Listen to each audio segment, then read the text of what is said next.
तो hello my dear students, अब मैं लेके आ गया हूँ मोस्ट इम्पोर्टेंट जो VBI है, वेरी इंपॉर्टेंट वर्ड्स है। ठीक है ना। इसका यूज़ हम लोग कहाँ करेंगे, कैसे करेंगे, पूर्ण डिटेल से इसके बारे में मैं बताने वाला हूँ। जस्ट लाइक आप लोग देख सकते हैं, कैन मतलब होता है शकना, कुड मतलब शका, मे मतलब शकना, माइट मतलब शका, मस्ट मतलब अवश्य या ज़रूरी, आउट मतलब चाहिए, शुड मतलब चाहिए, वुड मतलब गागीगे। इसके बारे में पूर्ण रूप से समझाएंगे, इसका यूज़ कहाँ कहाँ करते हैं। ठीक, इंपॉर्टेंट वर्ड है जो मैं आप लोग को बताने जा रहा हूँ। ठीक है, तो आप लोग से यही रिक्वेस्ट है कि प्लीज़ आप लोग शुरू से लेकर अंत तक देखिएगा ताकि आप लोग को अच्छा से समझ में आ पाए। ठीक है ना। तो कोई इंग्लिश बोलना है तो ये कंपलसरी आप लोग को आना चाहिए। ठीक है ना। आप लोगों को मैं ये गारंटी देता हूँ कि आप लोग इतना फ्लुएंटली इंग्लिश बोल सकते हो कि आप लोग उतना सोच भी नहीं सकते। ठीक है ना। इसलिए मैं इतना ज़ोर तोर से आप लोग के लिए ही मेहनत कर रहा हूँ। तो चलिए इसके बारे में हम लोग कुछ समझ लेते हैं, इसका कहाँ कैसे यूज़ करते हैं। ठीक है ना। पहले हम लोग समझ लेते हैं कैन के बारे में, मतलब शकना। कैन का यूज़ कहाँ करते हैं।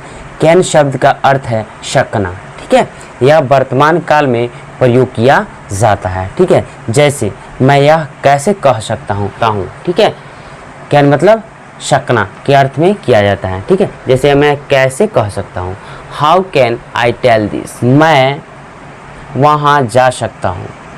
आई कैन गो देयर, सकता हूँ लिख रहा है कि नहीं, सकता हूँ। आप पूरी तरह से मुझ पर निर्भर रह सकते हैं। कैसे होगा, यू कैन डिपेंड अपॉन मी, सकते हैं का अर्थ में कैन का यूज़ करते हैं। ठीक है ना।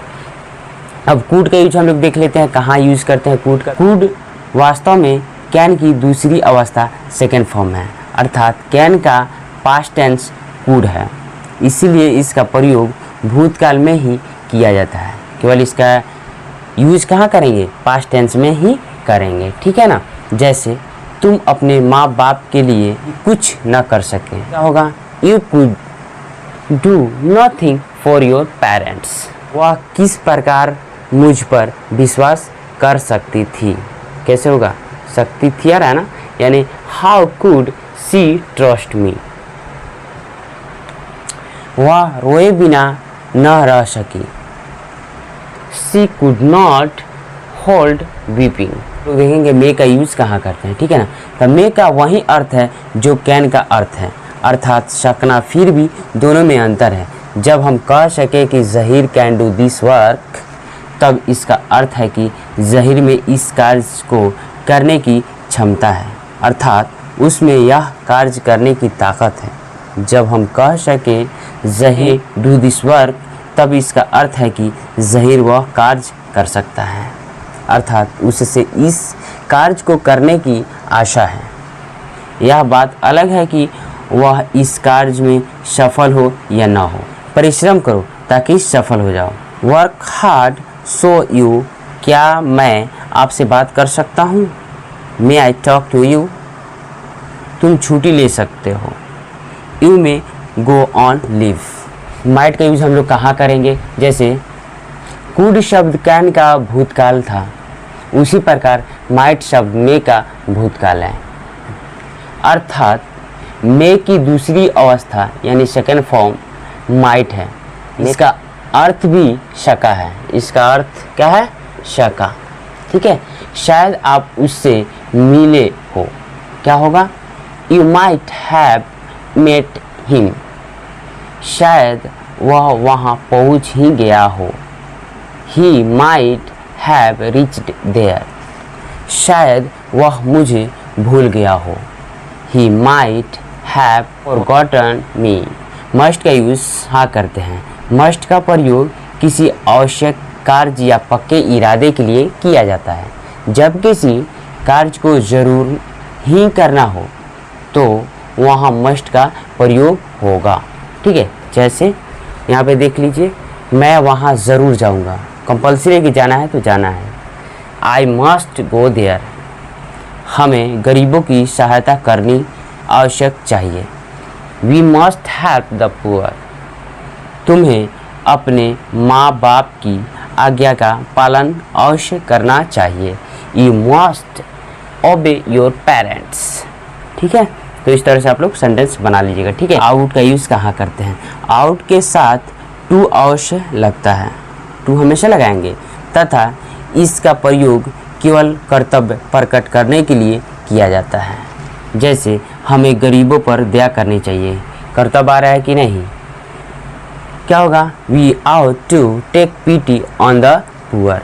तुम्हें अपने वृद्ध माता पिता की देखभाल करनी चाहिए, you ought to look after your old parents. तुम्हें अपने से बड़ों को अवहेलना नहीं करनी चाहिए, क्या होगा, you ought not to ignore your elders. Should का यूज़ कहाँ करेंगे, शब्द शुड का अर्थ है चाहिए, चाहिए के सेंस में इसका यूज़ किया जाता है, ठीक है ना।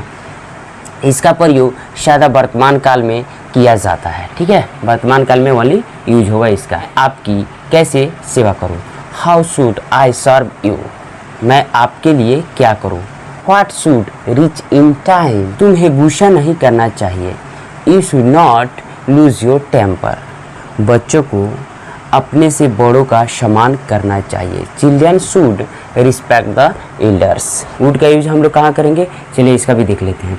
विल का भूतकाल वुड होता है, इसीलिए इसका प्रयोग भूतकाल के लिए ही किया जाता है, ठीक है। विल की तरह इसका अर्थ गागेगी होता है, ठीक है ना। जैसे हम लोग देख लेते हैं, उसने कहा कि वह चली जाएगी, she said that she would go. गायकी के सेंस में हो रहा है कि नहीं हो रहा है, क्या आप कृपया वहाँ जाएंगे, would you go there please. उसने कहा कि वह सच बोलेगा, he said that he would speak the truth. इनकार नहीं सुनूंगा, I would take no refusal.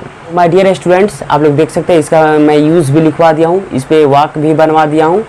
तो इस तरह से आप लोग, बहुत मस्ट इम्पोर्टेंट है, आप लोग प्लीज़ आप लोग इसको याद कर लीजिएगा, ठीक है। फिर मिलते हैं नेक्स्ट वीडियो में, तब तक के लिए bye, take care, love you all, thanks for watching my dear student.